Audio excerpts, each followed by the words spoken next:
Programme हालात हाजरा देखने वालों की खिदमत में मोहब्बत भरा सलाम। नाज़रीन, आज ननकाना साहब के एरिए में एक अफसोसनाक वाक़या पेश आया। वजह ये है कि जब कवानीन मौजूद हों पाकिस्तान में या दुनिया के किसी मुल्क में भी, तो आवाम को किसने इख्तियार दिया कि किसी की जान ले। सबसे पहले तो यही है, मैंने आज स्पेशल तौर पर वहाँ पे रब्ता कायम किया ननकाना साहब, और मुझे ये पता चला है कि ये वाक़या जो हुआ है इसमें हकीकत भी मेरा ख्याल नहीं है। और ये बंदा इस पे पहले भी इल्ज़ामात थे और एक दफ़ा पहले भी जेल जा चुका है। इसी सिलसिले का कोई मुकदमा था और वहाँ अदालत से बरी हो चुका था। आज हजूम ने पुलिस चौकी से, पुलिस थाने से उसे बाहर निकाला, तशद्दुद किया, कत्ल किया, फिर आग लगा दी। वज़ीर आज़म पाकिस्तान ने नोटिस लिया है। जब कवानीन का एहतराम कोई भी नहीं करता तो ज़ाहिर है फिर लोग भी नहीं करते। पाकिस्तान चलेंगे, मरियम ने भी आज बड़ी एक तकरीर की कि मैं इंतखाबात से नहीं भाग रही और जब मर्जी इंतखाबात करवा ले। जी अस्सलाम वालेकुम। वालेकुम अस्सलाम। अच्छा, सबसे पहले ये बताइए कि जब कवानीन मौजूद हों तो किसी को हक हासिल है कि किसी को इस तरह कत्ल कर दे? ऐसा नहीं होना चाहिए। असल में ये आदमी पहले भी ना, ये बेसिकली ये साइको है बंदा। हम्म। मेरी अभी गांव में बात हुई, मेरे गांव का वाक़या। अच्छा। तो मेरे भतीजे ने बताया ये पहले भी ये साइको है। ये इसी तरह एक केस में अंदर हुआ था, फिर रिहा हो गया था। हम्म। अब इसकी बीवी जो है ना, जी। वो रूठ की थी। अच्छा। तो उसको किसी ने कहा कि तुम ये करके ना तो करो, तुम्हारी बीवी जो है ना वो घर आ जाएगी। हम्म। ये सारा उसने किसी कहने के ऊपर, ये जो कुरान पाक की बेइज्जती वगैरह की है, एक किसी के कहने के ऊपर की है। तो फिर वो शोर शोर बढ़ गया, लोग जज्बाती हो गए और उन्होंने थाने से निकाल दिया, थाना भी तोड़ दिया, सब कुछ कर दिया, लेकिन किया गलत है। अच्छा, ये बताइए कि अगर एक वैसे ही सवाल है, मैं सोच रहा था कि हमारे कई ज़हनी मरीज भी होते हैं, जिस तरह अभी आपने भी जिक्र किया, कई लोग हैं वो हाँ जी। बेचारे उनके दिमाग काम नहीं कर रहे होते, और अगर वो भी कोई इस तरह का काम कर दे तो हमारे लोग बजाय इसके कि उसकी पहले तस्दीक करें कि उसकी जहनी हालत ठीक है, दुरुस्त है, तो खुद ही कानून हाथ में लेना शुरू कर देते हैं। कितना बड़ा जुल्म है ये। असल में ये जहालत है, 2 साल पहले हो गए। ऐसा एक वाक्य हमारे गांव में ना, एक आदमी ने अफवाह उड़ा दी कि फलान बंदे ने कुरान पाक की बेरुमती की है।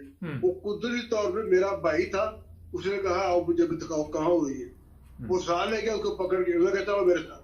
वहां गया तो कुछ भी नहीं था। उसने कहा शर्म याद करो, तुमने अभी आग लगा दी थी गाँव में। उसने उसको चाटे उड़ाई और उसको छोड़ दिया। ये असल में हमारी जहालत है। नंबर 2, ये जो पीर फकीर बने हुए हैं ना आज, जिनसे हम मनते मानते हैं खुदा को छोड़ के, ये इन लोगों की कारस्तानी है। ये ऐसे लोग ये पैदा करते हैं जो ये कोई गद्दी नशीन है, कोई फद्दी नशीन है, कोई कुछ है। ये इनकी वजह से ये काम होता ये है, वैसे इन लोगों को कराते हैं। आपने ये बड़ी एक अहम बात की। नाज़रीन, ये देखे, ये जो गद्दी नशीन है लोगों को इस्तेमाल करते हैं, काला जादू टूना मुना ये करवाने के लिए जुल्म करते हैं। अच्छा, अब मुझे एक चीज़ बताइए, जिन लोगों ने काफ़ी बड़ा हजूम है, वो मेरे पास वीडियो मौजूद है, मैं दिखाना नहीं चाहता, आप क्या समझते हैं कि ये लोग कुरान की तालीम को समझते होंगे? जो जितना बड़ा हजूम था, ये इस्लामी तालीमात को नहीं समझ? नहीं, बस देखा देखी बस एक दूसरे को इस्तेलाह दिलाते हैं, फिर हमला होती है। ना नहीं। इनको खुद इस्लाम का नहीं पता, जिन्होंने ये काम किया। अच्छा, ये आप हमारे यहाँ 90% लोगों को इस्लाम का नहीं पता। तो इस्लाम के क्या कानून है, अल्लाह ताला के रसूल के क्या फरमान है, इनको नहीं पता। और बताने वाले भी नहीं बताते। मिंबर के ऊपर भी ये भाभी सुनने का चक्कर होता है, असल बात कोई नहीं पता। ये ईमानदारी की बात।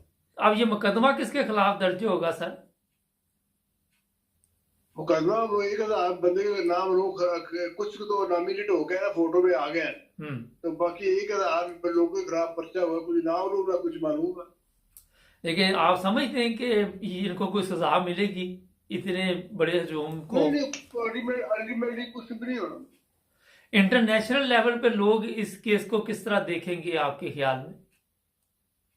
हमारे यहाँ हमारे बारे में पहले भी लोगों के ख्याल कौन से अच्छे और हमारे काम भी कौन से।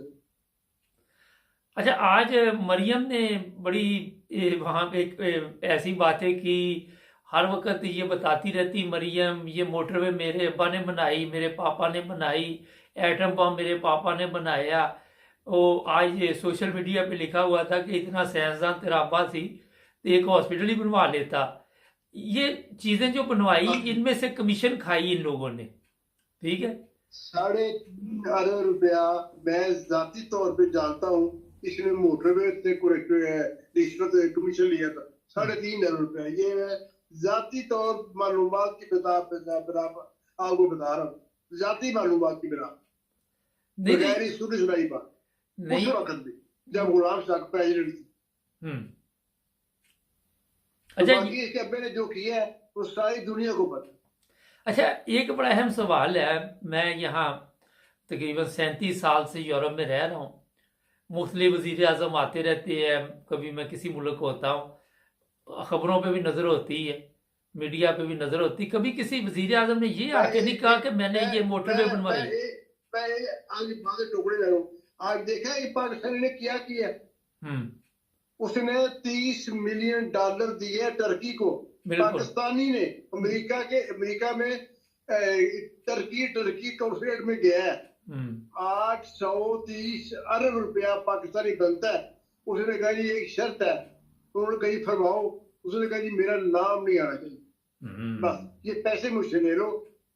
मैंने ना शहबाज शरीफ को भेजने ना पाकिस्तान भेजने, मैं डायरेक्ट आपको दे रहा हूँ, मेरा नाम भी आना चाहिए।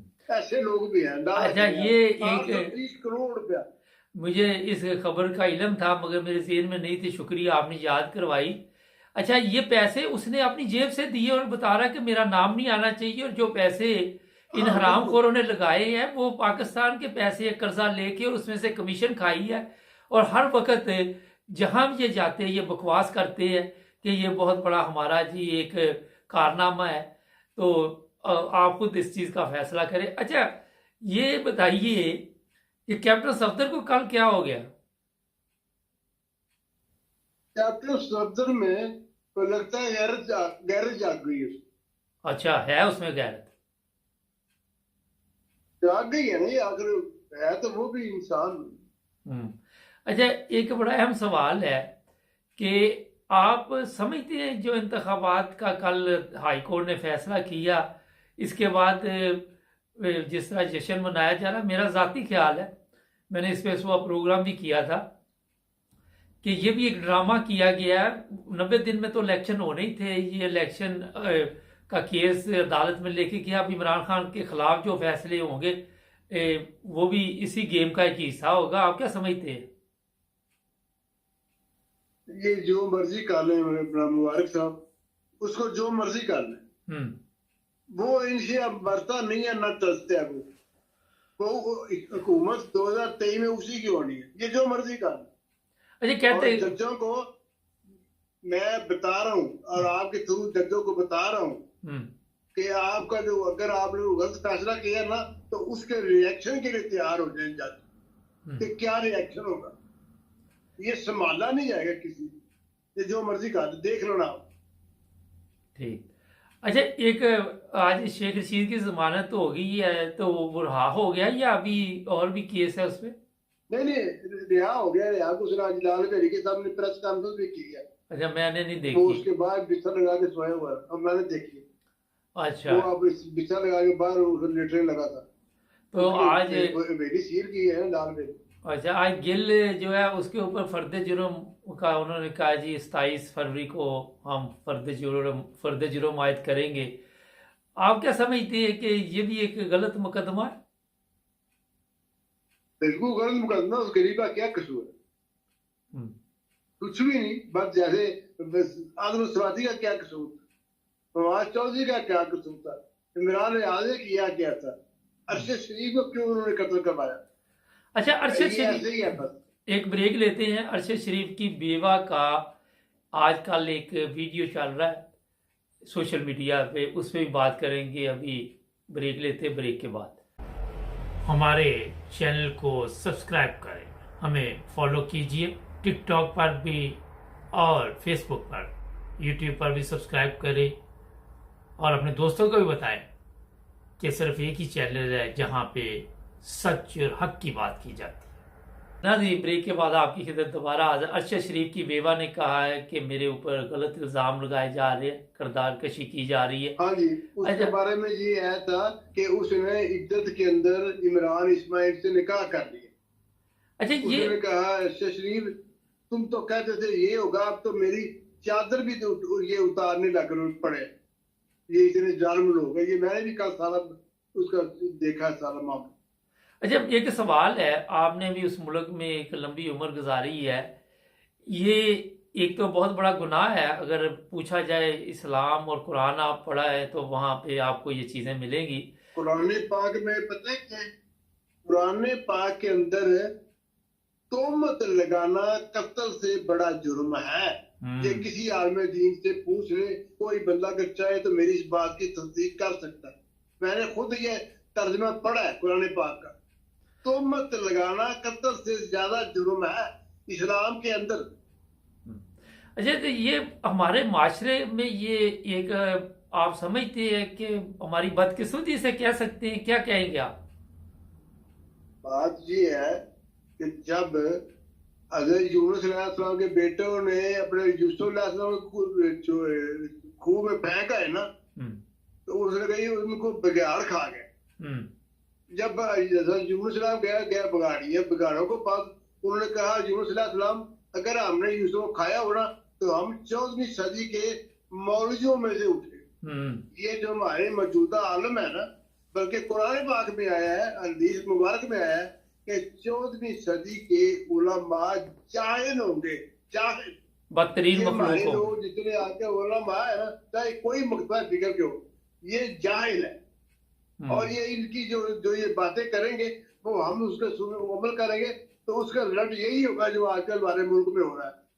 अच्छा, एक चीज़ मैं बता दूं कि जो लोग इस तरह के इल्ज़ाम लगा रहे हैं अरशद शरीफ की बेवा पर, मेरा ख्याल है कि ये वही टीम है जिन्होंने अरशद शरीफ को कत्ल करवाया है और वही लोग अब इसके पीछे वही लोग हैं। तो खुदा का खौफ नहीं उन लोगों को, क्योंकि जब कत्ल किया तो उनको पता है कि हमारे ऊपर कोई दफा नहीं लगी, कोई FIR नहीं कटी, हम ही खुद ही उसकी इंक्वायरी कर रहे हैं। जिस मुल्क के कवानीन का ये हाल हो, अदालतें बेकार हों, और वहाँ पे आप फिर क्या कर सकते हैं। लेकिन फिर भी मैं ये कहूँगा कि हम इस जो भी लोग इल्ज़ाम लगा रहे हैं उन्हें शर्म करनी चाहिए, और इस खतून के साथ हैं हम खड़े। अल्लाह ताला इसे हौसला दे और हिम्मत दे। बिल्कुल। अच्छा, ये बताइए कि मरियम कह रही है कि इमरान खान को मैं घड़ी के केस में जेल भिजवाऊंगी, कभी वो कुछ कहती है। एक चीज जो मुझे आज परेशान की कि 70 80 साल के वहां पे बूढ़े बैठे हुए थे, और आप क्या समझते हैं कि उनको अक्ल क्यों नहीं आती? सारी जिंदगी उन्होंने गुलामी में गुजार दी, सारी उम्र जिल्लत और रसवाई में गुजार दी, तो फिर भी क्यों नहीं इस उम्र में जाके क्यों नहीं समझ आती? असल में तो बुनियादी तौर पे हाई जलील लोग, घटिया लोग हैं। देखे ना, दो आदमी को होश आ गई है ना, एक शाह बासी को आ गई है, एक मिफ्ता को आ गई है, एक और आदमी मैंने आज सुना उसको भी आ गया, अपना सैयद को आ गया होश।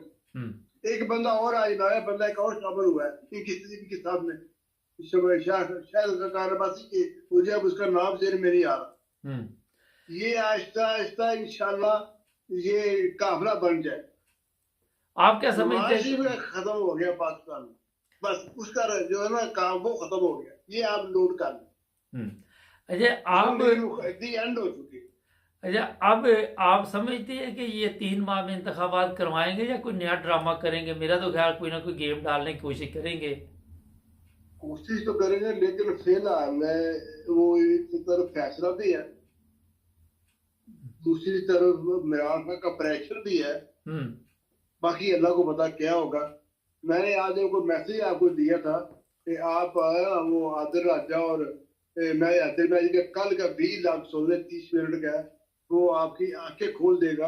अपना हमारे आसम बाजवा के बारे किरदार के बारे। अच्छा, कल उस खतून ने जिसने अमेरिका से प्रोग्राम किया था, आपका वो लफ्ज उसको बड़ा पसंद आया कि आसम बाजवा नाम उसे अच्छा लगा, तो वो कहती ये बिल्कुल ठीक कह रहे हैं। अच्छा सर, ये बताइए कि कोई फौज भी चाहती है कि इंतखाबात हो जाए? तो है ना ग्रुप बाजवा का, वो तो नहीं चाहता। अच्छा, और अभी तक बाजवा ग्रुप का होल्ड है, जो जाती दफा तरक्कियां दे करके है ना 12 मेजरों की, अब अभी तक भी उनका होल्ड है। डीएजीएस जो है नदीम बैठा हुआ है, अभी ये उसका बंदा है, अभी उनका होल्ड है फौज के ऊपर। और ये जो बंदा है ना, ये वैसे भी बड़ा कनिंग आदमी है। और बस वो आप कभी तो सुन लेना हैदर मेहदी का और सिराज कसाना की जो कल की टॉक है, आपको आप मुनीर का बिल्कुल उन्होंने सही तजिया करके रख दिया, उसको ठोक के रख दिया उन्होंने। अच्छा, ये बताइए कि अब नए टैक्स आ रही है, महंगाई का दोबारा मेरा ऐलान होने वाला है, कोई लोग परेशान है उसकी वजह से? जनाब लोग तो मैंने आपको कहा था ना, मेरे पास 2 बड़ी बच्चियां किसी ने भेजी है, फीम को रोटी दे दिया करो, ये हाल है, मैं क्या करूं? उनके पास रोटी भी नहीं खाने के लिए नहीं खिला सकते ना। 150 रुपए किलो आटा 160 रुपए किलो तक पहुंच गया है, और मजदूरी मिल ही नहीं। ऊपर से 70 लाख बंदा फैसलाबाद में बेकार हो गया है, लुम्पा पर लुमे बंद हो गई है, ये टेक्सटाइल मिलें बंद हो गई है 80%। तो 70 लाख मजदूर बेकार हो गया, वो कहाँ जाएगा? जिस दिन इन्होंने बिजली बंद रही थी ना एक दिन पाकिस्तान में, उस दिन 40 लाख बच्चा बंदा बूढ़ा औरतें वो भूखी रात को सोई थी, उनको मजदूरी नहीं उनकी हो सके ब्लैक आउट की वजह से। अच्छा सर, ये तो बड़े खतरनाक हालात की तरफ मुल्क जा रहा है जिस तरह आप बता रहे हैं। बड़ा मेरा ख्याल है आने वाले दिनों में मसला बन जाएगा पाकिस्तान के लिए। हमारा बहुत शुक्रिया, आपने टाइम दिया। अपना ख्याल रखें।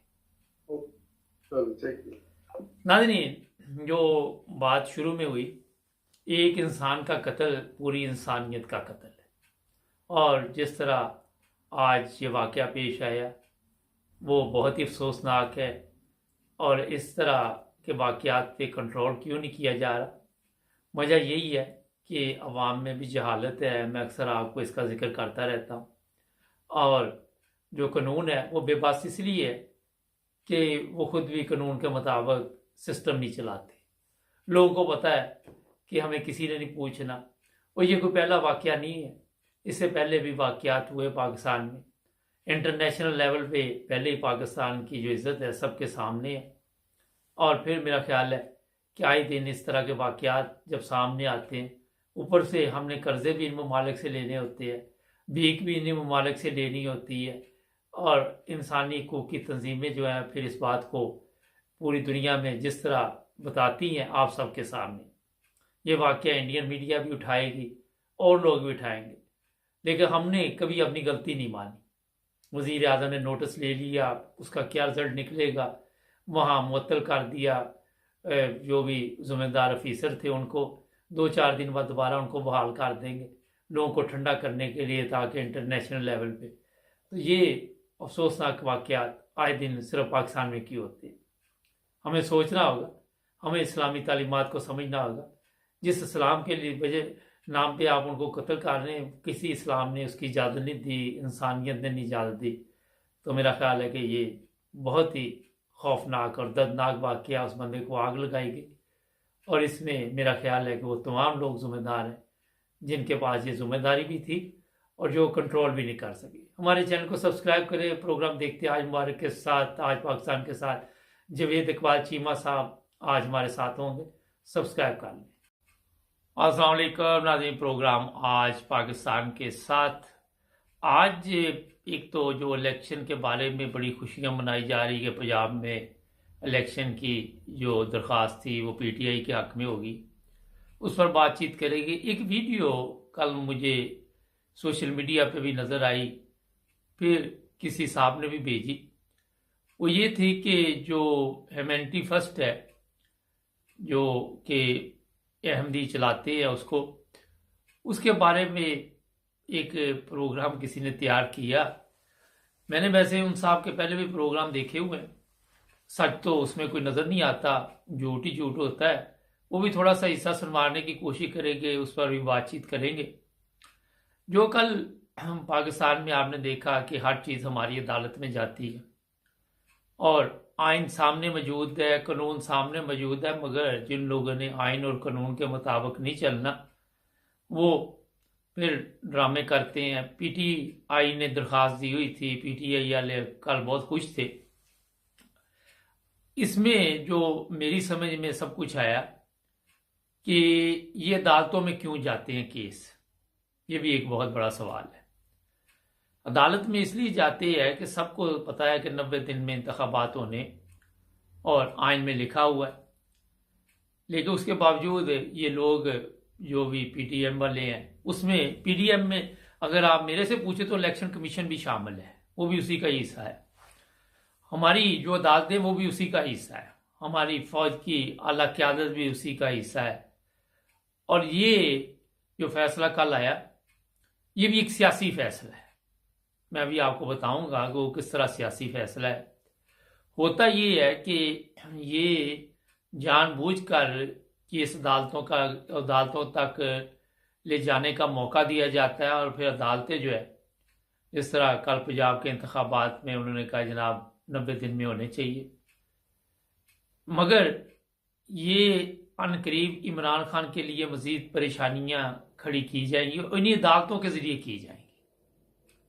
वो इस तरह होगा कि जिस तरह इमरान खान जो कि उस पर एक तलवार लटक रही है कि उसे नाअहल करार दे दिया जाएगा, शेख रशीद ने भी इसके बारे में पिछले दिनों बताया, और फिर इन अदालतों से ये फैसले करवाए जाएंगे।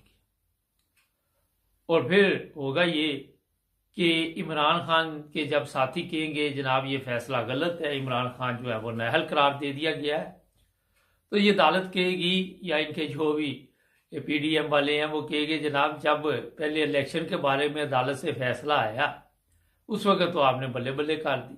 अब वो जो फैसला अदालत से आया 90 दिन वाला, वो तो सबके सामने मौजूद था कि 90 दिन में इलेक्शन होने हैं, आइन में साफ लिखा हुआ है। जिस तरह आपके इल्म में है कि 12 बजे रात को अदालत खुली और वो ड्रामा किया गया। आज बाजवा मान रहा है कि हमने इमरान खान की गवर्नमेंट ख़त्म की, और फिर एक दफ़ा फिर अदालत खोली गई ताकि लोगों के मुंह बंद करने के लिए ये कहा जाए। एक दफ़ा मेरा फिर रात को खुली किसी सहाफ़ी के लिए, हाई कोर्ट भी खुला, उन्होंने कहा जी हम तो हर वक्त मौजूद रहते। होता ये है कि कौम, क्योंकि हमारी बेवकूफ़ कौम है, जाहल है, सियासतदान भी फौरी तौर पर जज्बाती हो जाते हैं। जो चीज़ इनका हक है उस पर अगर अदालत कोई फैसला दे देती है तो मेरा ख्याल है कि कोई बड़ा कारनामा अदालत ने नहीं दिया। लेकिन एक माहौल बनाने के लिए बड़ी लंबी चौड़ी ये जो माफिया बैठी है ऊपर सियासत के मैदान में, इस वक्त चोरों का टोला, जिसे मैं अक्सर हरामखोरों का टोला भी कहता हूँ, वो बाकायदा तौर पर जो शतरंज की चाल है बड़े तरीके के साथ खेल रही है। उसमें हुआ ये है कि पहले फौज के जो चीफ ऑफ आर्मी स्टाफ थे वो सामने आ जाते थे, अब तरीका वारदात तब्दील कर दिया गया है क्योंकि लोग फौज से नफरत कर रहे हैं, आला क़यादत को पसंद नहीं कर रहे।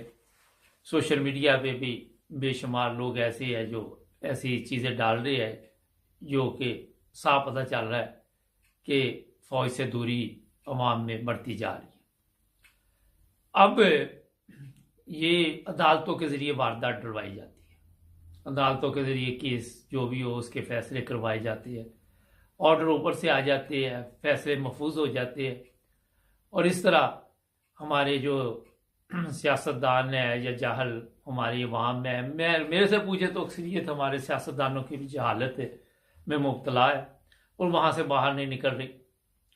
जो चीज़ें आप सामने देख रहे हैं वो है नहीं है, पीछे क्या चल रहा है वो एक अलहदा फिल्म चल रही है बाकायदा तौर पर, और उसके ऊपर बाकायदा एक बहुत बड़ी पीछे कंपनी बैठी हुई है जो काम कर रही। अब सोशल मीडिया पे जो कैप्टन सफदर का बयान है उस पर मुख्तलिफ लोगों ने मुख्तलिफ तरीके के साथ अपने तासरात बयान किए। कोई कहता है कि मरियम यहाँ से गई है तो उसने कोई लिफ्ट नहीं कराई, वो अपने जो हुकूक है पूरे नहीं कर रही, और कैप्टन सफदर को इस वजह से गुस्सा आ गया और वो जाके दाता साहब बैठ गया और वहाँ पे उसका इंटरव्यू हुआ और उसने सब कुछ सच बोल दिया। कोई कुछ उसके ऊपर कह रहा है, लेकिन मैं तो बड़े अच्छे तरीके के साथ इसको पेश कर रहा हूँ। लोग तो मेरा ख्याल है काफ़ी गलत तरीके से ही पेश कर रहे। अखलाकी तौर पर बड़ा थोड़ा बहुत ख्याल रखना चाहिए बातचीत करते वक्त। तो कैप्टन सफदर ने जो भी कहा वो आप सब ने कल सुना, और पिछले दिनों यही कैप्टन सफदर था जिसने कहा था कि निकाह के बगैर हम बिस्तरी जायज़ है। उसी कैप्टन सफदर के खिलाफ उस वक्त लोगों ने चंद एक ने, ज़्यादा नहीं, सोशल मीडिया पे बड़ी आवाज़ उठाई कि ये कैप्टन सफदर जो है इसको क्या हो गया। लेकिन जब वो कल हमारे मतलब की बात आई तो फिर कैप्टन सफदर बल्ले बल्ले। ये असल में मैं आपको बताना ये चाह रहा हूँ कि हम जहाँ पे हमारे देखते हैं कि हमारा उल्लू सीधा होता है, हम फिर उसी तरफ को कहते हैं कि ये बंदा अब ठीक हो गया, पहले ये आउट था अब बेहतर हो गया। बंदा वही होता है, होता आउट ही है, मगर क्योंकि वो हमारे मतलब की बात होती है तो फिर हमें बल्ले बल्ले करनी पड़ती है। अब ये जो चीज़ें कैप्टन सफदर ने बताया कि 2025 तक इंतखाबात नहीं होंगे, और ये चोरों का टोला बाकायदा तौर पर एक प्रोपेगेंडा करता रहेगा और लोगों को डराता धमकाता रहेगा और तमाशा चलता रहेगा। मेरा भी ख्याल है कि अभी जो नेशनल इंतखाबात है वो होते या नहीं होते, मुझे नहीं लग रहा कि इतने आराम से होंगे। और ये जो अदालत का फैसला है 90 दिन में कोई क्या कुछ हो सकता है, अभी इसका भी आपको इंतज़ार करना पड़ेगा। ये जो पीडीएम वाले हैं ये आराम से नहीं बैठेंगे, ये कोई ऐसा तरीका वारदात डालेंगे उसमें कुछ जाने चली जाए, कोई मुसीबत आ जाए पाकिस्तान में। क्योंकि नून लीग के ये तो आपके इल्म में है, ये खबरें इस तरह की भी निकलती रही हैं कि जब हालात ख़राब हुए अंदरूनी तो इंडिया को कहा 2-4 मसाइल शदाइल या अपनी फ़ौज इधर लगा दो। और जो लोग दूसरे मुल्कों को ये दावत दे सकते हैं वो अपने मुल्कों के लोगों को भी किसी ना किसी तरह नुकसान भी पहुंचा सकते हैं और अपना उल्लू सीधा करने के लिए कुछ भी कर सकते हैं, किसी हद पर भी जा सकते हैं। ये चीज़ें जो आप देख रहे हैं ये जो सामने ड्रामा चल रहा है इसका अंजाम क्या होगा अभी तक किसी को भी पता नहीं। इमरान खान को भी पता नहीं। इमरान खान को कत्ल करने की साजिश के मतलब भी खबरें हमारे पास आती रहती हैं और कहा जा रहा है कि किसी वक्त भी इसको ये जो कुछ भी कर रहे हैं इनका मकसद इंतखाबात नहीं, इनका मकसद ये नहीं, इनका मकसद ये नहीं, इनका मकसद असल में इमरान खान को रास्ते से हटाना है। और इसी वजह से ये फिर बड़ा इजी ले लेते हैं कि ठीक है जी कोर्ट ने अगर ऐलान कर दिया तो हम चलते हैं इंतखाबात की तरफ चलते हैं। लेकिन 3 माह क्योंकि अप्रैल का बताया जा रहा है 9 अप्रैल शायद, उसके दौरान अभी मेरा नहीं ख्याल कि वाला कुछ भी हो सकता है। अमन ख़राब कर सकते हैं मुल्क का या कुछ और भी इस तरह की तबाही की तरफ मुल्क को लेके जा सकते हैं, वैसे ही तबाही की तरफ जा रहा है। अब आपको थोड़ा सा इंतज़ार करना पड़ेगा, सब कुछ आपके सामने आ जाएगा। और फिर ये जो अदालतों के फैसले ये भी किस मकसद के लिए हो रहे और ये केस अदालतों में क्यों जा रहे, थोड़ा सा गहराई में जाना पड़ेगा आपको, क्योंकि अनकरीब कुछ ऐसे फैसले आने वाले इमरान खान के खिलाफ। ये एक माहौल जो है फिर आपको समझ आ जाएगा कि जिन लोगों को समझ है बाकियों को नहीं आएगा कि ये क्यों बनाया गया। नाज़रीन एक ब्रेक लेते हैं, ब्रेक के बाद मैं भी आपको दिखाना चाहूँगा कि जो वीडियो सोशल मीडिया पे चल रही है तुर्की के हवाले से ही है, मगर अहमदियों पे इल्ज़ाम लगाया गया। मैंने इसकी तहकीक की, मैंने कहा आपको कुछ ना कुछ उसके बारे में बताना चाहिए क्योंकि हमारा चैनल सच की आवाज़ है और झूठ के खिलाफ हम जिहाद कर रहे हैं। ब्रेक लेते हैं। हमारे चैनल को सब्सक्राइब करें, हमें फॉलो कीजिए, टिकटॉक पर भी और फेसबुक पर, यूट्यूब पर भी सब्सक्राइब करें और अपने दोस्तों को भी बताएं कि सिर्फ एक ही चैनल है जहां पे सच और हक की बात की जाती है। नाज़रीन, ब्रेक के बाद आपकी खिदमत दोबारा हाजिर। पिछले दिनों मैं अफ्रीका के एक मुल्क में था, तो वहाँ चंद पाकिस्तानियों से मुलाकात हुई। तो मैंने उनसे जब पूछा कि किस तरह गुजारा हो रहा है, तो वो कह लगे काफ़ी मुश्किल है हमारे लिए, यहाँ पे काम का बड़ा मसला है, लेकिन ह्यूमैनिटी फर्स्ट ने हमारी मदद की है। ये बात इसलिए मैं कह रहा हूँ कि एक वीडियो सोशल मीडिया पे चल रही है आजकल। ये साहब भी यूट्यूब चैनल एक चलाते हैं और इनका काम है कि सिर्फ झूठ बोलना और कुछ भी नहीं है इसके अलावा। तो मैंने सोचा कुछ इनकी बातचीत आपको सुनवाते हैं। मैं इस पे बात ज़रूर करूँगा क्योंकि सच जो है वो लोगों के सामने लाना चाहिए। तो सुनते हैं पहले ये। ही अहम खबर आपके साथ शेयर करनी है। कादियानी जमात का एक इदारा है जिसका नाम है ह्यूमैनिटी फर्स्ट। ये इदारा रफाई कामों की आड़ के अंदर पूरी दुनिया में इंसानी स्मगलिंग में मुलविस है। यही वो इदारा है जो कि पाकिस्तान को आलमी सतह पर अक़लियतों के हकूक के हवाले से बदनाम। अच्छा, ये बड़ी लंबी चौड़ी इन्होंने इसमें तफसील बताई है। तुर्की का भी जिक्र किया है क्योंकि मैं पूरी सुनवाने की ज़रूरत नहीं समझता।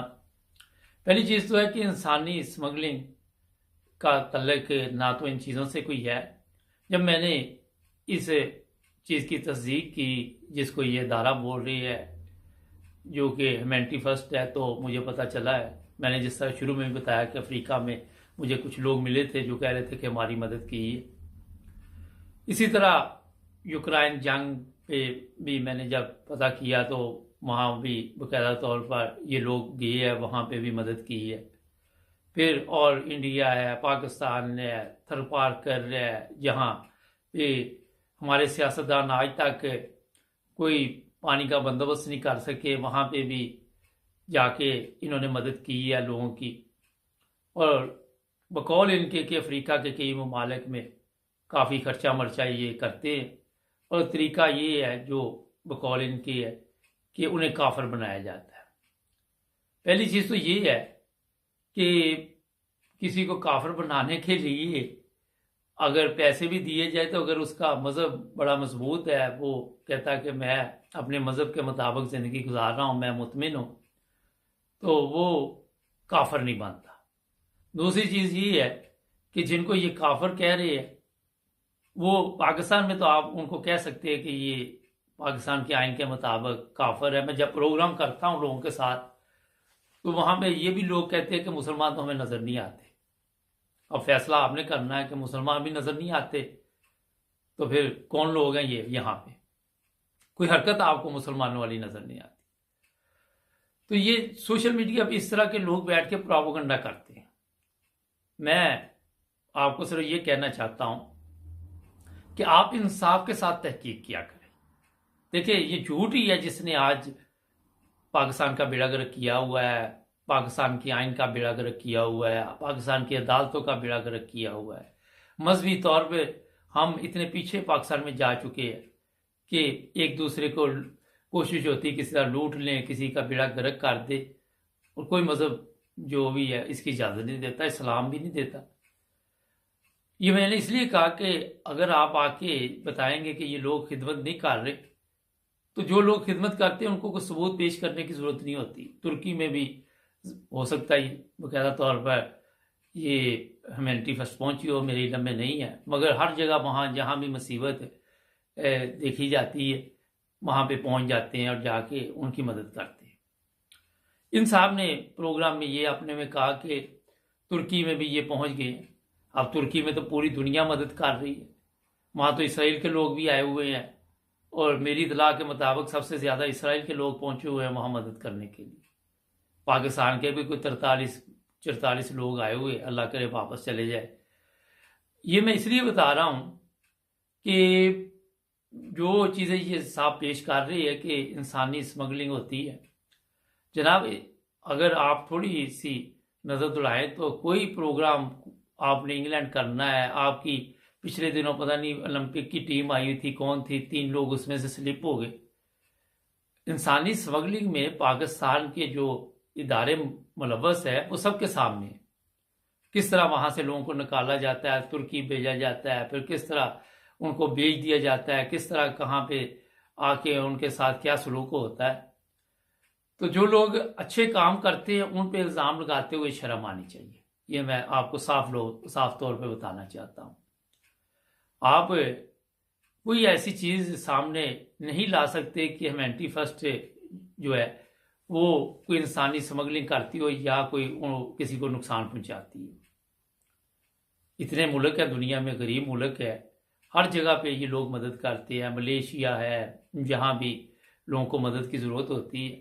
तो इस तरह का प्रोपेगेंडा करना आके और लोगों को गुमराह करना, मेरा ख्याल है कि ये भी एक नाइंसाफ़ी भी है और झूठ भी है। और झूठ सबसे ज़्यादा बड़ी लानत है, जो कि मेरा ख्याल है पाकिस्तान में 24 घंटे इसी काम पे लोग लगे हुए हैं।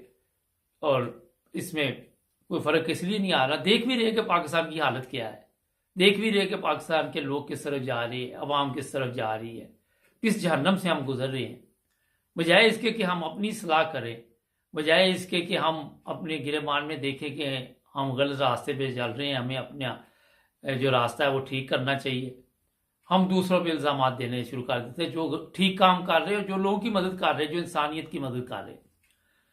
सबसे जो बड़ा रिश्ता है वो इंसानियत का है। और इंसानियत का रिश्ता जब तक आप नहीं समझ सकेंगे, जब तक आप ये नहीं समझेंगे कि मज़हब और ये प्रोपेगेंडा जो आप कर रहे हैं ये सब कुछ बाद में आता है, वो कोई मज़हब ये इजाज़त नहीं देता कि प्रोपेगेंडा आप करें झूठा, तो फिर मेरा ख्याल आप इंसान बन सकते। सबसे पहले आपको खुद इंसान बनना पड़ेगा।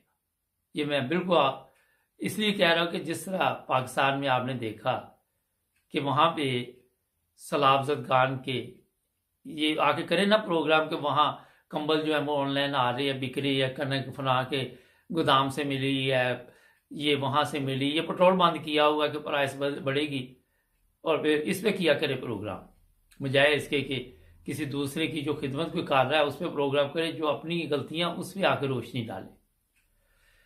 नाज़रीन, सोशल मीडिया पे मेरे सामने और भी चीज़ें गुजरती है। एक और भी लड़की है, उसका काम है सारा दिन आके मजहबी नफरत की तालीम देना। इसी तरह ये भी लोग मजहबी नफरत के लिए काम करते हैं। अपने मजहब को ऐसे पेश करें कि लोग आपकी तरफ मतवज्जा हों, ना कि दूसरे के मजहब में, दूसरे के फिरके में आप कीड़े निकालते रहे सारा दिन बैठ के। तो मेरा ख्याल है उससे आपको तो कोई फ़ायदा नहीं होगा, क्योंकि जिस बंदे ने भी आपकी बात सुननी है, इतना लोगों में शऊर आ चुका है कि झूठ और सच। तो इसलिए ऐसे काम करें जो लोग मान भी लें। आपके जो सियासतदान हैं, आपका जो वहाँ पे टोला आया हुआ है, या आप भी उसमें शायद हो सकता है कोई अपना किरदार अदा कर रहे हो, क्योंकि झूठ के लिए वो टोला बनाया गया है। तो सबसे पहले उनकी सलाह ज़रूरी है, पाकिस्तान की सलाह ज़रूरी है। अफ्रीका की आपको पड़ गई कि अफ्रीका में अहमदी जाके लोगों को काफिर बना रहे हैं। बाबा, अपने मुल्क में ही आप मुसलमान बना लो, पाकिस्तान में ही। अगर वो सब मुसलमान बन जाए तो पाकिस्तान बिल्कुल बदल जाएगा। ये मैं आपको ठीक बता रहा हूँ। अफ्रीका की फिक्र छोड़ो, तुर्की की छोड़ो, दूसरे मुल्कों की छोड़ो, आज तक आप वहाँ पे तो ये चीज़ें पैदा नहीं कर सके। तो मुख्तसर यही है कि जो लोग भी इस तरह के प्रोग्राम सुने, उनको कम अज़ कम जो सच हो, हकीकत हो, वो सामने लानी चाहिए। और जब तक आप सच बोलना नहीं शुरू करेंगे, ये भी एक जहाद है। आज झूठ के दौर में सच बोलना भी एक जहाद है, वो बड़ा मुश्किल काम है। तो ये मुख्तसर मैंने थोड़ा सा रोशनी डाल दी है। हमारे प्रोग्राम को सब्सक्राइब कर ले, जुड़े रहे हमारे साथ। अस्सलाम वालेकुम नाज़रीन, प्रोग्राम है आज मुबारक के साथ। पाकिस्तान में काफ़ी हालात दिन ब दिन ख़राब नज़र आ रहे हैं, और लोग जो इस वक्त परेशान हैं वो पाकिस्तान में तो हैं ही हैं। जिस तरह मैं बताता रहता हूँ, हमारे जो बैरून मुल्क लोग रहते हैं वो भी परेशान हैं पाकिस्तान की हालत देखकर। और तुर्की में कोई ज़लज़ले के बारे में बातचीत करेंगे। जावेद इकबाल चीमा साहब आज हमारे साथ होंगे मैनचेस्टर से, उनसे पूछेंगे कि हालात किस तरफ जा रहे हैं। अस्सलाम वालेकुम चीमा साहब। जी वालेकुम सलाम रहमतुल्लाहि बरकातहू। मुबारक साहब, क्या हाल है? ठीक है अल्हम्दुलिल्लाह। चीमा साहब, सबसे पहले ये बताइए कि तुर्की जो है उनमें और पाकिस्तानी में फ़र्क क्या है? तुर्की के सदर ने कहा कि मैं अपनी तमाम जायदाद जो है वो जो जल्ज़ला आया है, जो मुतासरीन है, उनके लिए वक्फ कर देता हूँ, बेच के उन पर लगा दी जाए। और पाकिस्तान में कोई ऐसी मिसाल जिंदगी में आपने कोई सुनी हो या मिली हो? अभी तक तो जब से पाकिस्तान बना है, मैंने इमरान खान के बारे में सुना था कि उसने वसीयत की है कि मेरे मरने के बाद मेरी सारी जो जायदाद है वो शौकत खानम और ज़कात वगैरह में तकसीम कर दी जाए। बाकी तो मैंने आज तक कभी कोई किसी भी लीडर से या किसी जर्नैल से या किसी ब्यूरोक्रेट से या किसी अदालत के जज से या किसी बड़े जो है ना वो ताजर से मैंने तो कभी नहीं आज तक सुनी। अच्छा, एक चीज़ सामने आई है जो बड़ी अहम है, इसलिए मैं बताता हूँ कि जो कौमें होती हैं तरक्की करती हैं उनमें कोई ना कोई ऐसी क्वालिटी होती है। लोगों ने दुकानें खोल दी वहाँ पे कि हमने सारी ज़िंदगी पैसे बनाए हैं, आज हमारी कौम के लोगों को ज़रूरत है तो वो जो सामान चाहिए वो ले जाएं। ये एक ऐसा कारनामा है, मेरा ख्याल है कि अनकरीब रमज़ान आने वाला है और हमारे वहाँ पे क्या होगा ये आप सबके इल्म में है। सलाब आ जाए, कुछ आ जाए, जो चीज़ सस्ती होती है वो जानबूझकर महंगी की जाती है। ये क्या वजह है अपना चीमा साहब, हम एक कौम क्यों नहीं आज तक बन सके? हमें हमारे दिल में क्यों नहीं दर्द पैदा होता? हाँ, बात आपकी ठीक है। ये दुख भरी दास्तां है मुबारक साहब कि इसलिए मैं अर्ज करता हूँ ना कि इतना कुछ होने के बावजूद, इतने जुल्म सहने के बावजूद कौम नहीं उठी और कौम उठ नहीं रही। और उसके साथ ये बात अर्ज कर दूं कि तुर्की में जो जल्जला आया है या सीरिया में जो कुछ हुआ है, पाकिस्तान में इससे बड़ा अजाब आने वाला है। वो कि पाकिस्तान में अजाब आ चुका है मगर अभी तक लोगों की जो है ना वो आंखों के आगे पट्टी है, वो खुली नहीं। क्योंकि वो कतील ने कहा था ना कि दुनिया में कतील उसका मुनाफिक कोई नहीं, जो जुल्म तो सहता है बगावत नहीं करता। तो हम जुल्म भी सह रहे हैं और बगावत भी नहीं कर रहे। यानी अवाम के अंदर जो शऊर है ना वो उस हद तक अभी उजागर नहीं हुआ। हम जुल्म पे जुल्म जो है सह रहे हैं और बगावत नहीं कर रहे। हालांकि इससे बड़ा जुल्म और क्या होगा। हमारे लिए बगावत का रास्ता हमवार है बिल्कुल, मगर कोई निकल नहीं रहा। लेकिन बगावत किस तरह करे, क्योंकि वो वहाँ पे तो पाकिस्तान में तो दहशतगर्दी के मुकदमात बन जाती है। आज भी वो गिल को अदालत में बुलाया हुआ था। ये बताइए, जो सबसे बड़ा मसला इस वक्त कहता है कि इमरान खान की जान को ख़तरा है और बाकायदा तौर पे ये अब सोशल मीडिया पे भी हमें खबरें मिल रही हैं, वैसे भी पता चल रहा है कि जो अदालतों में ड्रामे चल रहे हैं, कभी उसकी कहीं पे पेशी बुलाई जा रही, कभी कहीं पे। आप क्या समझते हैं कि ये पाकिस्तान को और भी नुकसान पहुंचाने के लिए इस वक्त जो माफिया है हर हरबा इस्तेमाल कर रही है? देखें, पाकिस्तान को नुकसान पहुंचाने के लिए इंटरनेशनल लेवल पे जो बड़ी देर से 70 साल से एक मुहिम जारी थी, वो कभी और भी 70 साल लगे रहते तो कामयाब ना होते। मुसलमान जब भी तबाह हुआ है ना, जब भी बर्बाद हुआ है, वो सिर्फ अपनी इन मीर जाफर और मीर सादकों की वजह से हुआ है। जब तक गद्दार पाकिस्तान के अंदर मौजूद हैं, पाकिस्तान के साथ यही होता रहेगा। क्योंकि असल में बात क्या है, बात यह है कि हमारी नस्लें जो है ना वो तबाह हो चुकी हैं। वो एक शेर है ना कि जहां न हूं बार से वहां की फसलें बर्बाद हो जाती हैं। बार साहब, हाँ जी। जहां ना हूं बार से वहां की फसलें बर्बाद हो जाती हैं, जिस घर में ना हो दीन वहां की नस्लें बर्बाद हो जाती हैं।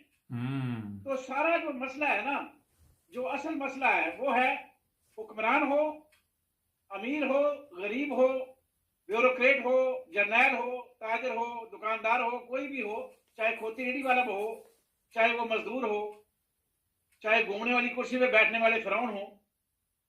दीन जो है ना, दीन वो हमारी नस्लों के अंदर से निकल चुका है। हम सिर्फ अल्लाह को मानते हैं, अल्लाह के नबी को मानते हैं और ना अल्लाह की मान के चलते हैं और ना नबी की मान के चलते हैं। बस झूठे मूठे आशिक के रसूल हैं और कुछ भी नहीं हमारे अंदर। इसीलिए बड़ी मुद्दत हुई, मैंने सुना था 1998 में वो डॉक्टर इस्लाम साहब फरमा रहे थे कि मुसलमानों पर अजाब, बहुत बड़ा अजाब जो है ना वो आने वाला है। और सारी दुनिया में जितने भी अजाब आ रहे हैं मुसलमानों पे आ रहे हैं, क्योंकि काफिरों का तो अंजाम आखिर में होना है, इनका तो आखिर में सारा हिसाब तब होना है। तो मुसलमान जो है ना, जब अल्लाह और अल्लाह के रसूल की रस्सी को मजबूती से नहीं थाम देगा, इसके कौल और फेल में तजाद होगा, तो फिर मुसलमानों पे अजाब आ रहे हैं, लगातार आ रहे हैं, लगातार आ रहे हैं और आते रहेंगे। और अब इससे बड़े बड़े अजाब आएंगे। ये तुर्की में जो हुआ है, ये जो पाकिस्तान में हो रहा है, अब इससे बड़ा अजाब जो पाकिस्तान में आएगा, क्योंकि अभी छोटे छोटे अजाब जो हैं इनसे कौम की जो है ना वो अभी आंखें नहीं खुली। तो इसलिए बहुत बड़े अजाब के लिए तैयार हैं, बहुत बड़े अजाब के लिए। वो कहते हैं ना, मेरा उस शहर अदावत में बसेरा है जहां, मेरा तो उस शहर अदावत में बसेरा है जहां लोग शहीदों में भी लोगों का बुरा मानते हैं। तो हमारे अंदर जो है ना वो बात कोई नहीं है कि जो हम कहें कि जी बड़े बस्ती इस्मार हैं हम। वो कई दफा कहते हैं ना रमजान मुबारक, भाई वो 1947 वाला रमजान मुबारक था। उस वक्त कौम को एक मुल्क की जरूरत थी, अब मुल्क को कौम की जरूरत है। अब रमजान मुबारक जो आ रहा है इसमें मुल्क को कौम की जरूरत है। उस वक्त कौम को मुल्क की जरूरत थी, तो कौम ने जदोजहद की, मुल्क बन गया। अब मुल्क को कौम की जरूरत है, कौम बन नहीं रही। तो जब मुल्क नहीं बचेगा, अगर कौम नहीं बनेगी, तो सीधी सी बात है। तो फिर ये महंगाई, ये सारे तूफान, ये अजाब देखे ना, वो किसी मेरे जैसे गुनाहगार ने ठीक कहा था ना, जहां रोटी मजदूर की तनख्वाह से महंगी हो जाए, जहां रोटी मजदूर की तनख्वाह से महंगी हो जाए, वहां दो चीजें सस्ती हो जाती हैं। एक तो औरत की इज्जत सस्ती हो जाती है और एक मर्द की गैरत बहुत सस्ती हो जाती है। तो मैं तो इससे पहले भी कहता हूं कि इनकलाब is only solution of our country. जब तक ये 50, 60, 70, 80, 90 या 100 के करीब लगा लें, इनका हिसाब होगा। जर्नैल हूं, ब्यूरोक्रेट हूं, ताजर हूं या हुक्मरान हूं, सियासतदान हूं, जब तक ये सीधा लोग चंद देकर आप मैक्सिमम 100 कर लें, मैक्सिमम इस 25 करोड़ आवाम से सिर्फ 100 आदमी को आप उल्टा लटका लें, सारा कुछ ठीक हो जाएगा। मगर अब वो लटकाने के लिए अब उसके अदालत तो है नहीं, जर्नैल तो है नहीं, आमर डिक्टेटर तो है नहीं। अब किसी ने वो करना नहीं, क्योंकि वो तो पता चल गया कि ये सारे अपने किरदार के लिए आते थे, कोई मुल्क के लिए मुखलस नहीं था। तो फिर अब अवाम के पास ही सारा ये मैंडेट है कि अवाम उठे और इनको लटका दे, इसके अलावा कोई चारा नहीं। अगर ये खंजीर, जरदारी, ये गंजा नवासिब, ये शवासिब, ये रोज बकवास और कहते हैं, झूठ बोलते हैं, अगर इनके झूठ बकवास सुनते सुनते और मरियम जैसी गलीज औरत बगैरत इसकी बातें सुन के हम हर रोज हमारे अंदर खून नहीं खोलता, तो फिर हमारे अंदर रह क्या गया है? हमारा जमीर मुर्दा हो चुका है। तो कौम को ये चाहिए कि इनकलाब के लिए निकले, फिर इनके घरों को जला दे, इनको खंभों पर लटका दे। उसके लिए जो है ना वो कौम के अंदर शऊर अभी उस लेवल तक नहीं आया। शायद इमरान खान के जेल जाने के बाद आ जाए, अल्लाह करे ऐसा हो। मैं तो कहता हूं कि अल्लाह करे ऐसा हो। तो मुझे तो यकीन जानो, ये सब कुछ जो है ना वो चंद शेर है, बता देता हूँ आपको। तो मुझको ये जहां बुरा लगता है, जुल्म सहता हुआ इंसान मुझे बुरा लगता है। किस कदर मसरूफ हो गई दुनिया अपनी, अब तो एक दिन ठहरा हुआ मेहमान मुझे बुरा लगता है। मेरे अल्लाह मेरी नस्लों को जिल्लत से निकाल, मेरी तो दुआ है, मेरे अल्लाह मेरी नस्लों को जिल्लत से निकाल। हाथ फैलाता हुआ मुसलमान मुझे बुरा लगता है। बहुत खूब। सच, ये सच है कि मेरे अंदर नफरत ही नफरत है। बस मुनाफिक वाला मेहरबान मुझे बुरा लगता है। गुस्सा आता है कसीदे वाली तहरीर देखकर, गुस्सा आता है कसीदे वाली तहरीर देखकर, फिर मुझे झूठ वाला कलमदान बुरा लगता है। वो खून भी पीते हैं, ताने भी देते हैं अवाम को, इसलिए जागीरदार सरमायादार सियासतदान मुझे बुरा लगता है। बहुत खूब। सारी कुव्वत के साथ जो ना बदल सका है इस निजाम को, सारी कुव्वत के साथ जो ना बदल सका इस निजाम को, वही जर्नैल सदर की कुर्सी पे हो बड़ा जवान मुझे बुरा लगता है। तो आखिरी शेर है आज कहता हूं, ब्यूरोक्रेसी का ये फरंगी वाला कलमदान मुझे बुरा लगता है। पुरानो नबी का हो नाफरमान, मुझे बुरा लगता है।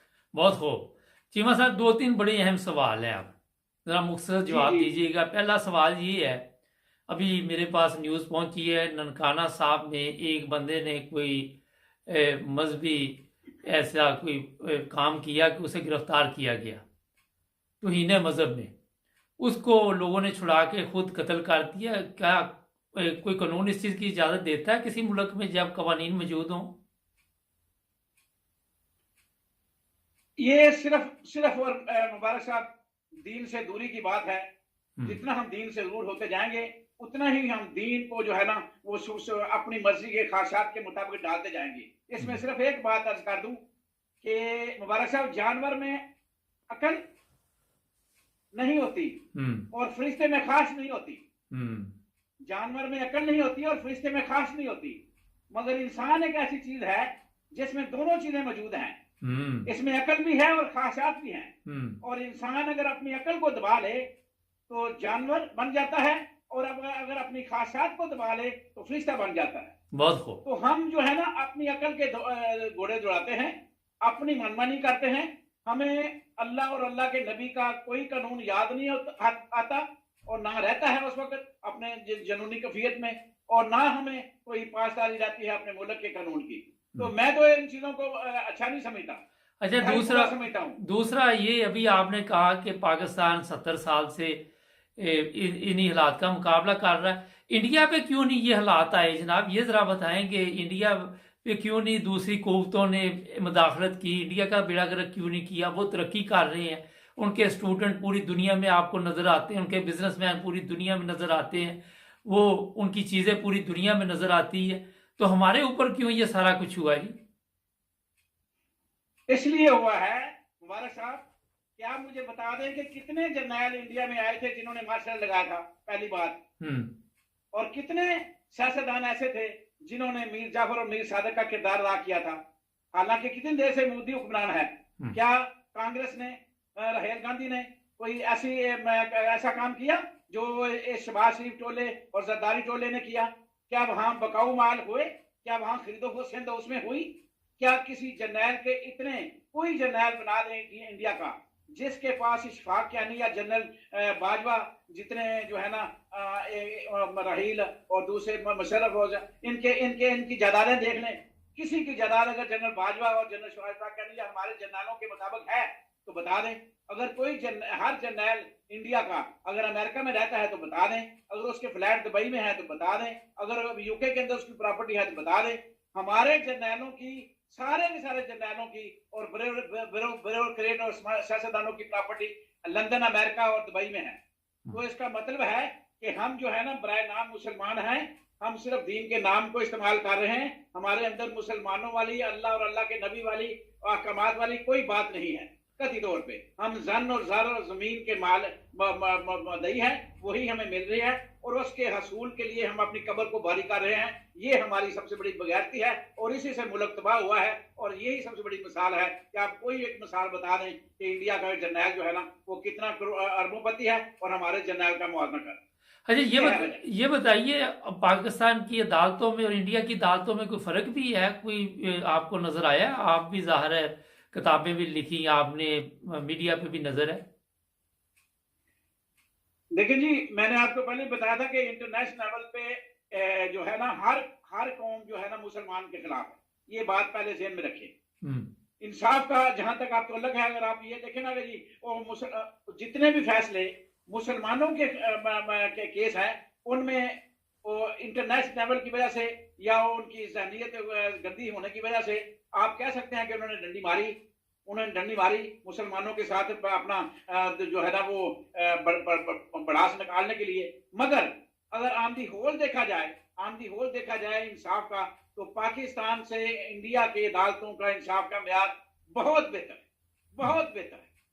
है। वहां रात को 12 बजे अदालतें नहीं खुलती, वहां नजरिया जरूरत के तहत जो है ना वो हुकूमतें तब्दील नहीं की जाती। वहां चंद एक मुसलमानों के साथ जरूर ज्यादती हुई है, इसमें कोई शक नहीं, वो इंटरनेशनल लेवल पे है। डॉक्टर आफिया सिद्दीकी भी तो अमेरिका में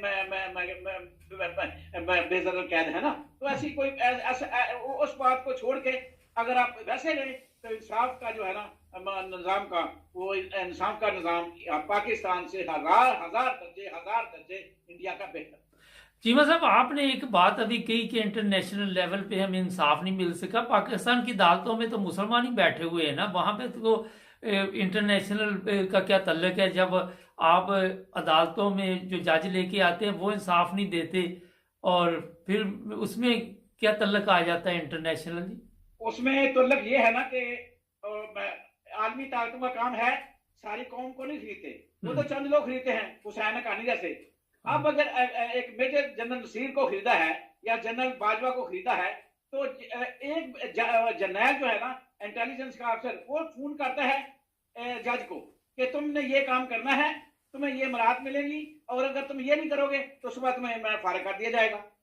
असल बात यह है कि वो तो एक दो बंदा खरीदते हैं ना, सारी देग तो नहीं खरीदते। वो तो देग में चंद दाने जो है ना चेक करने वही काफी होते हैं। तो वो चंद लोग जो खरीदे हुए हैं वही इस निजाम का बेड़ागर कर रहे हैं। वही जजों को, अपनी मर्जी के जजों को जिधर से उठाते हैं उधर आके चीफ जस्टिस इस्लामाबाद हाईकोर्ट किसने लगाया?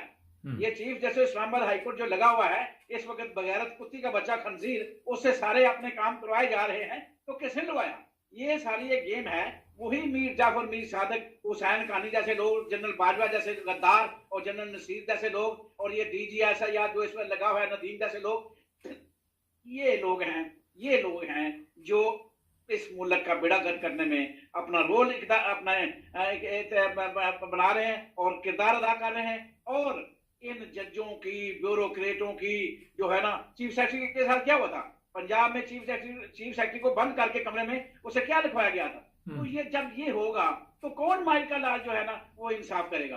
बंदा बिठाया ही इसलिए जाता है कि ये हमारा बंदा है, तू कल फलां जगह बैठेगा और फलां जगह तू ये फैसला करेगा। ये बात है। यानी यहाँ अदालत फैसले जो है ना वो ऐसे नहीं हो रहे, बाई चॉइस हो रहे हैं।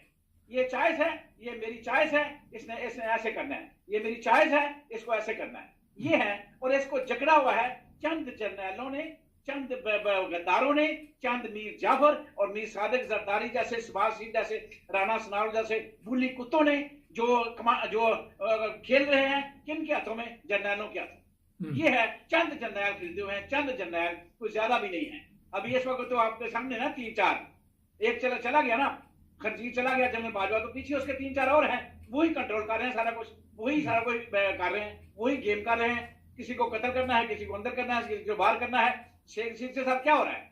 ये सारा कुछ जो हो रहा है सिर्फ चंद 3-4 जर्नैल हैं जो सारे इस बेड़ा गर्क कर रहे हैं इस मुल्क को। ये है बात।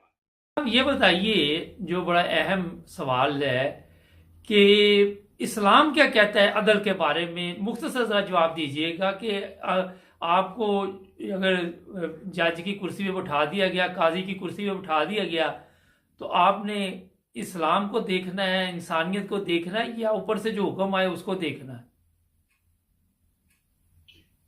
इसमें तो बड़ी हदीस पाक बड़ी वाज़ेह है कि शहीद भी जो है वो जहन्नम में जाएगा, और काजी जो इंसाफ करने वाला है वो भी जहन्नम में जाएगा।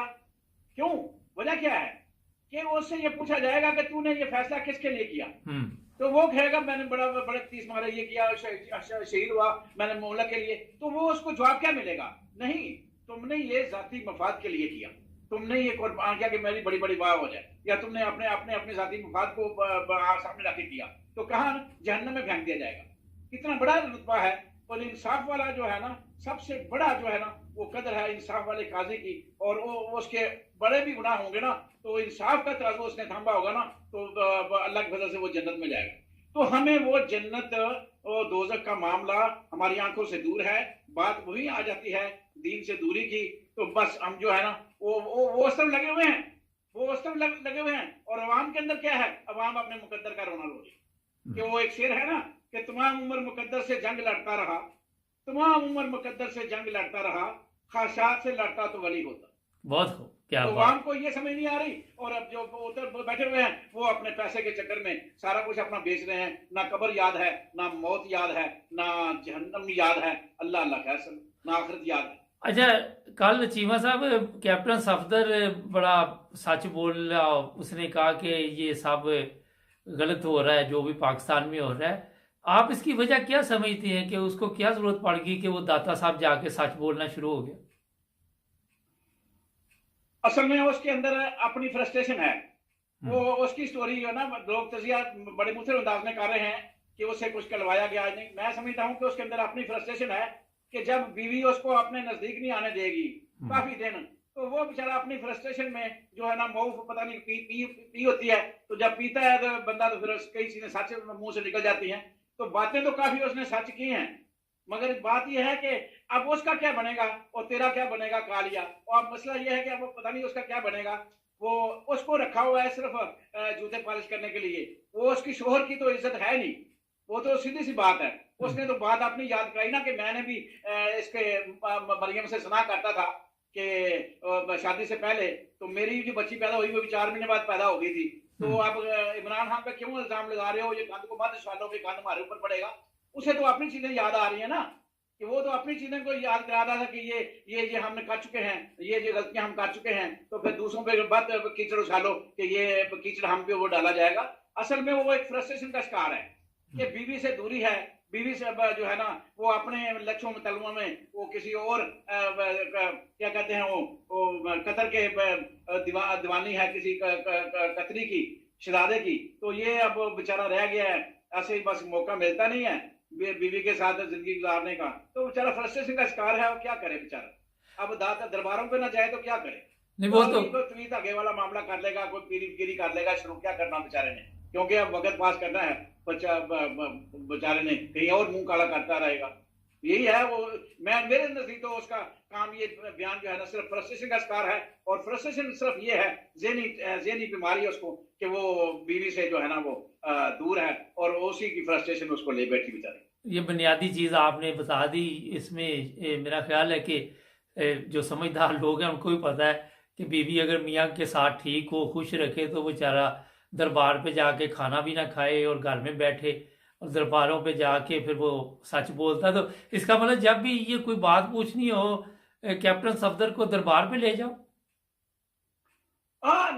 नॉर्मल हालात में तो वो नहीं करेगा बात, सीधी सी बात है। वो किसी दरबार पे करेगा या भंग पिए करेगा या कोई शराब के नशे में करेगा या कोई और कोई परेशानी में करेगा। आम हालात में जब वो बिल्कुल नॉर्मल हो, उसके सारे जो है ना लवाजमत ठीक हो, तो वो कब ऐसी बातें करेगा। वो तो नहीं करेगा, सवाल ही पैदा नहीं होता। तो अभी जब वो उसको इस हाल में छोड़ दिया गया है, वो उधर सर्जरी कराने गई, ये इधर रोल रहा है बेचारा, कभी उधर। और फिर देखे ना, अब वो उसकी बीवी थी, वो अगर वो उसके साथ को बड़ा अच्छा उसका सलूक होता तो वो उसको वजीर आजम के लिए वो कहता कि हाँ वो वजीर आजम बनेगी, तो वो साफ कह दिया कि मैं तो दूर नजर नहीं आती। क्यों कि असल में तौलकात की बना होती है। ये मियाँ बीवी के जो नॉर्मल तौलकात है ना, ये इंसान की जिंदगी पे बड़ी असर डालते हैं। तो जब घर में लड़ाई हो ना, तो फिर बाहर जो है ना वो फसाद ही बर्पा होता है। घर की लड़ाई जो है ना वो बाहर ऑटोमेटिकली नजर आ जाती है कि इंसान का रवैया तब्दील हो जाता है। तो ये उसके अंदर की फ्रस्ट्रेशन की वजह से उसका रवैया तब्दील हुआ है, बाकी कुछ भी नहीं है। अगर उसको बेचारे को साथ चंद दिन गुजार दिए जाए तो वो फिर बढ़ के मारना शुरू कर देगा इमरान खान के खिलाफ और तहरीक इंसाफ के खिलाफ। अल्लाह खैर सके। इस बयान के बाद मरियम उसको चंद दिन गुजारने का मौका देगी। असल में ये बड़े जो लोग होते हैं ना, इन्होंने शोहर को कुत्ता पाला होता है। ये जो औरतें होती है ना जो इस मकाम तक पहुंचती हैं, वो शोहर को कुत्ता पाल के रखती हैं। तो सारी बेनजीर की तरह नहीं होती कि जो जरदारी के थले लग गई थी और जरदारी की जो है ना उसने, क्योंकि जरदारी ने उसको वो डाला था कत्ल करके उसके भाई को या उसकी माँ को जियत दे के, कि वो डर गई थी कि ये बंदा खतरनाक है। वो और तरह का मामला था। वरना कोई भी औरत इस स्टेज पे जाके अपने मर्द को लिफ्ट नहीं कराती। और मर्द का रवैया ये होता है, उसने कुत्ता पाला होता है कि वो जब चाहती है वो उस कुत्ते के साथ अपना जो है ना दिलगी कर लेती है, अदरवाइज उसको दूर रखती है। अच्छा, तो ये है मामला। जब औरत की अच्छी जगह पे पहुंचती है ना, उसको समझे कि वहां के पुर हजूम में, और उसको फिर और जो है ना वो चीजें नजर आती हैं, वहां वो अपने शोहर को वो मुकाम देना चाहती नहीं है और देगी तो वो तो फिर सियासतदानी नहीं है। तो ये है कि वो सिर्फ वो उसको रखना है कुत्ते की तरह। चाहती तो नहीं है कि इस तरह की औरतें जो है ना वो तलाकें नहीं लेती। इस तरह की औरतें सिर्फ अपना काम चलाती रहती हैं और शोहर का नाम इस्तेमाल करती हैं, अपना काम वो चलाती रहती हैं। अच्छा, तो ये तो यही करेगी। अच्छा, इसके ये अलावा वो शोहर से तलाक लेना अभी उसके बस का रोग नहीं है। अच्छा, ये भी आपसे पूछते हैं, जब आपने ये कुत्ते का लफ्ज़ लिया है, लेकिन उससे पहले मैं ये बता दूं कि इस्लामी तालीमात के ये ख़िलाफ़ है जो भी मरियम कर रही है, और उसको शोहर की इज़्ज़त करनी चाहिए ताकि पहले वो खुद नमूना बने, फिर ही लोग उसको वोट देंगे। जब वो अपने शोहर की इज़्ज़त नहीं करेगी, उसका हाल देख लें बेचारे का, तो इसने मुल्क का क्या हाल कर देना। अच्छा सर, कुत्ते से याद ये आया, सैयद मशाद हुसैन ने कहा कि अगर आप हमारी बात नहीं सुन सकते पार्टी वाले, नून लीग वाले, तो कुत्ते पाल लें। इससे क्या मुराद है? और बस वही बात है कि जब किसी का जरा 24 घंटे में कोई 1 मिनट के लिए जमीर जागता है तो उसको असल हकीकत जो है उसके मुंह से निकल जाती है कि लोगों को पता तो है। मैं तो साफ कहता हूं कि अगर इतने जमीर वाले हैं तो छोड़ के नहीं देते, आए ना फिर आपका साथ है ना। इमरान के ऐसे ही 15 एमएनए जी टेलीफोन कर रहे हैं जी, 20 कर रहे हैं, तो भाई कर रहे हो। अगर तुम में जमीर जिंदा है, जुरत है, तो फिर असेंबली में खड़े होके कह दो कि हम तुम्हें वोट नहीं देते। क्या है, तुम्हारी सीट जाएगी तो इलेक्शन तो कम से कम हो जाएंगे, तुम्हें टिकट भी मिल जाएगी। मैं कहता हूँ इनके अंदर गैरत है, जमीर है, मगर वो मर चुका है। गैरत भी मर चुकी है, जमीर भी मर चुका है। ये बशाद सईद हो या दूसरे एमएनए एमपी हो जो इमरान खान के साथ टेलीफोन पर आते हैं, मगर वो निसार हो या अब्बासी हो, भाई जमीर तुम्हारा जिंदा है, गैरत है तुम में, तो 24 घंटे की बजाय 1 मिनट के लिए क्यों जागता है? उसे जगाओ और कहो कि बस आज फैसला करो। फैसला इनसे हो नहीं रहा। अगर इनसे फैसला हो जाता तो मुल्क की तकदीर ना बदल जाती, हमें किसी जर्नैल के कदमों में पड़ने की जरूरत ही नहीं थी, ऑटोमेटिकली इलेक्शन हो जाते। मगर वो जो 15-20 आदमी हैं जिनके अंदर ये मुशाद सईद जैसे, चौधरी साहब जैसे, या खान अब्बासी जैसे, या और जो अंदर खुफिया बैठे हुए हैं, उन्हें ये क्या कि इधर दिहाड़ियां भी लगाते रहो, उधर इमरान खान को भी फोन करते रहो कि जब कभी हालात वो आ जाएंगे तो हमें ये कर देना टिकट। भाई हालात तुम पैदा करो, अपना जमीर जिंदा करो, बगैरती की जिंदगी छोड़ो, गैरत की जिंदगी पकड़ो, और आज ही वो 10-15 मिल के vote of no confidence Shahbaz Sharif के खिलाफ करें तो काम बन जाता है। डीसी हो जाएंगे ना, क्या होगा? डीसी तीर मार लेना, डीसी बात खत्म। भाई नया इलेक्शन हम तरीके साहब के टिकट पे लेना है, लांत भेजो। तो जब जरूरत आए, गैरत आए, जमीर जिंदा हो, तो तब ये बातें मुंह से निकलती हैं। चाहे वो कैप्टन सफदर हो, चाहे सैयद हो, चाहे खानबासी हो, चाहे वो निसार हो, अभी तक इनके अंदर वो उस लेवल की गैरत मेरे ख्याल में जिंदा नहीं हुई, और उस लेवल का जमीर इनका जिंदा नहीं हुआ। जब उस लेवल का जमीर जिंदा हो जाएगा 10-15 एमएनए के अंदर, तो मुल्क की तकदीर उसी वक्त बदल जाएगी।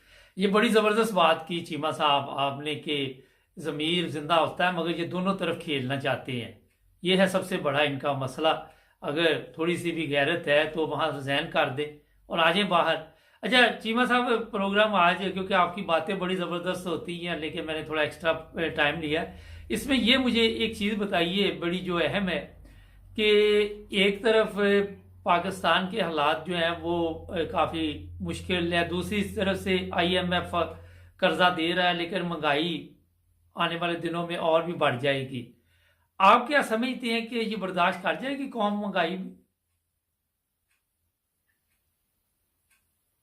देखिए, पहले कर्जे की बात सुन लें कि वो वाशिंगटन से पास होना है, यानी अमेरिका ने उसकी जो है ना ग्रीन सिग्नल देना है, अमेरिका ने इनसे बात करनी है तो वो के पास हो जाना है। वो IMF नहीं है, वो अमेरिका है। आप समझिए कि अमेरिका के कंट्रोल में है, अमेरिका की इजाजत पे वो फाइनल नहीं होगा। पहली बात तो ये है। और अमेरिका कभी जो है ना अपने मुफाद के हाथ से कभी फैसले नहीं करता, पहली बात। दूसरी बात जो आपकी ये है कि जो कौम इस हद तक पहुंच चुकी है कि आए दिन हर रोज महंगाई और हर रोज जो है ना वो उनके ऊपर पहाड़ के वो गिर रहे हैं, तो इनकलाब के लिए नहीं उठी।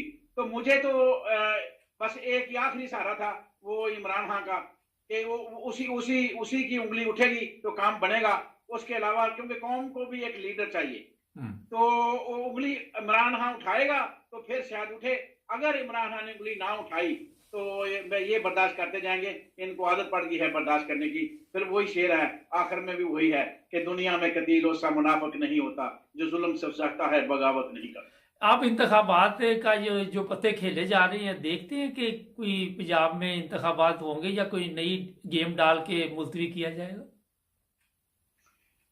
दो ही रास्ते हैं जी, या तो जर्नैल के अंदर इज्जत गैरत जाग जाए जो मौजूदा चीफ ऑफ आर्मी स्टाफ है, या फिर अदालत के जज के अंदर इज्जत गैरत जाग जाए। उसके अलावा तो कोई तीसरा रास्ता है नहीं है। तीसरा रास्ता मैंने बता दिया कि वो MNA थे जो चांदे की जमीर जिनका जिंदा है, वो टिकटें ही मांग रहे हैं इमरान खान से, तो वो उनका जमीर जाग जाए। अब उसके अलावा तो कोई रास्ता नहीं है।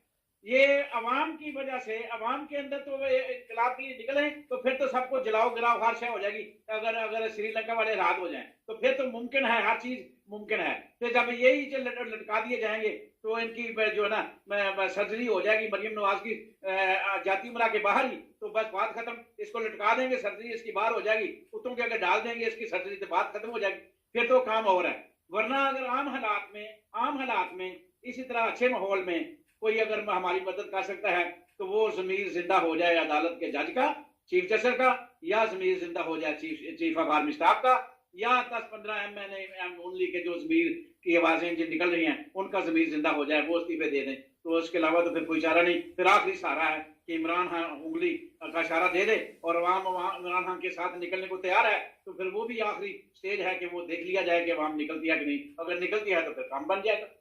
चीमा साहब ये बताइए कि मुझे अब याद नहीं आ रहा कि सुप्रीम कोर्ट के एक चीफ जस्टिस थे, वो भी इन्हीं मुश्किलात का शिकार थे, मगर जब उन्होंने फौज से मदद मांगी तो फौज ने मदद करने से इनकार कर दिया था। मुझे नाम भूल गए इस वक्त जेहन में आ रहे हैं, लेकिन ये बगैर फौज के अदालत कोई काम कर सकती है? बात आपकी ठीक है। अभी वही हो रहा है, अभी भी वही हो रहा है। आपने खबरों में सुन लिया होगा कि फौज ने भी रेंजर देने से इनकार कर दिया है, और जो वफाकी हुकूमत है उसने भी फंड देने से इनकार कर दिया है, और पुलिस जो है ना वो मसरूफ है, हमारी पुलिस हम दे नहीं सकते। यानी काम वही हो रहा है। अब चीफ जस्टिस इस हालात में भी बहुत कुछ कर सकता है, इस हालात में भी बहुत कुछ कर सकता है कि कोई उसको पैसे ना दे, कोई उसको पुलिस ना दे, फौज जो है ना वो रुकावटें डाले। सारी रुकावटों के बावजूद अगर चीफ जस्टिस खड़ा हो जाए तो 90 डे के अंदर इलेक्शन का ऐलान कर दे तो फिर इनकी बोतली बंद हो जाएगी। फिर 6 लगाने के लिए जब लफ्ज मैं निकालता हूं तो मेरे लफ्ज की वैल्यू नहीं है। जब आर्टिकल 6 चीफ जस्टिस कहेगा कि लगना है तो फिर उसके साथ 2-4 जज और मिल जाएंगे। एक जज जुर्त करेगा तो फिर पीछे उसके मिल जाएंगे लोग हैं, बार काउंसिल के सदर भी गुलाब भी मिल जाएंगे, बहुत सारे उनको हमायत भी मिल जाएंगे, उनकी मदद भी हो जाएगी, और मुल्क जो है ना अपने अमन की तरफ दौड़ लगा देगा, इलेक्शन हो जाएंगे। मगर एक बंदे को खड़ा होना पड़ेगा, अच्छा जमीन टाइम खत्म हो रहा है, पड़ेगा, अपनी गैरत का मुजाहरा करना पड़ेगा, वो है चीफ जस्टिस। अच्छा आखिर पे अभी मुझे इतला मिली है कि लाहौर में खुदकशियों में इजाफा हो रहा है गुर्बत की वजह से, और लोग खुदकशी करने पर मजबूर हैं। ये चीमा साहब मुख्तसर बताइए कि लोग क्या करें जब उनको खाने को नहीं मिल रहा, पीने को नहीं मिल रहा, भूखे हैं 4-4 दिन से, किसी के पास पैसे नहीं, वो क्या रास्ता अख्तियार करे? खुदकशी को तो इस्लाम ने हराम करार दिया है, इसका जिम्मेदार कौन है? जरा मुख्तसर बताइए, काफी लंबा प्रोग्राम हो गया। खुदकशी उसको करनी नहीं चाहिए मेरे हिसाब से। जो इतना है खुदकशी करने वाला, वो तो इनके किसी ना किसी MNA को लेके मरे, किसी MPA को लेके मरे, किसी ब्यूरोक्रेट को लेके मरे, किसी के सिरे चढ़े। ये तो नहीं तो अपनी खुदकशी कर लो तो उन्हें क्या फर्क पड़ेगा? सारा मुल्क खुदकशी पे करा जाए तो उन्हें तो कोई फर्क नहीं पड़ेगा। वो तो कहते हैं ना जेल भरो, उन्हें कोई फर्क नहीं पड़ेगा, उन्हें सारे मर जाए कोई फर्क नहीं पड़ेगा। फर्क तो तब पड़ेगा जब बुली कुत्ता राणा सुनावला जैसा इंसान जो है ना तो इसके गले लाके इसको गोली मार दे। चले बहुत शुक्रिया। मैंने तो मरना ही है, चलो ठीक है इसके सिरे चढ़ जाता हूँ, तो फिर ये फर्क पड़ेगा। उसके अलावा इनको कोई फर्क नहीं पड़ेगा, जेल में बनने से भी फर्क नहीं पड़ेगा, खुदकशी करने से भी फर्क नहीं पड़ेगा कि मैं जाके मारो उनके चौक पे खुदकशी कर लूं, तो हुक्मरान को क्या फर्क पड़ेगा? वो तो बगैरत है, तो बगैरत के सामने ऐसे काम करने से कोई फर्क नहीं पड़ता। या तो बगैरत के सिरे चढ़ जाए बंदा, तो सामने इसके गाड़ी के आगे आ जाए, या इसके सिरे चढ़ जाए इस बुल्ली कुत्ता और खंजीर जो बूट पालिश करने वाले, या किसी ना किसी ऐसे खंजीर को जो है ना वो अपना सीना तान के खड़ा हो जाए, पर ठीक है भाई, वो उस बगैरत को तो पता चले ना कि कुछ ने मरने की कोशिश की है। चले बहुत शुक्रिया। टाइम खत्म हो गया। अच्छा मैं एक बात सिर्फ कहूँगा, ज़मीर जब तक जिंदा नहीं होंगे कुछ भी नहीं होगा। मुर्दा ज़मीर के साथ आप कोई तब्दीली नहीं देखेंगे, कोई कामयाबी नहीं देखेंगे। चीमा साहब ने भी यही कहा। बदकिस्मती से हमारे वो लोग जिनके ज़मीर मर चुके हैं या सोए हुए हैं या बेहोश पड़े हुए हैं या कोमा में गए हुए हैं, वो अपने ज़मीर जगाने की कोशिश भी नहीं करते। वो कहते जिस तरह चलता है चलने दो, मिट्टी डालो, और हमारे ज़मीर मुर्दा हैं, उससे अवाम की जो मुश्किलात है वो जो भी होता रहे। हमारी ज़िंदगी पिकनिक की तरह चलनी चाहिए, याशी की तरह चलनी चाहिए। एहसास नहीं दूसरों का, कोई हमदर्दी नहीं दिलों में, पत्थर दिल है। तो ये चीज़ें पैदा करनी पड़ेगी अपने अंदर, फिर जाके हालात बेहतर होंगे पाकिस्तान के। हमारे चैनल को सब्सक्राइब करें, जुड़े रहें।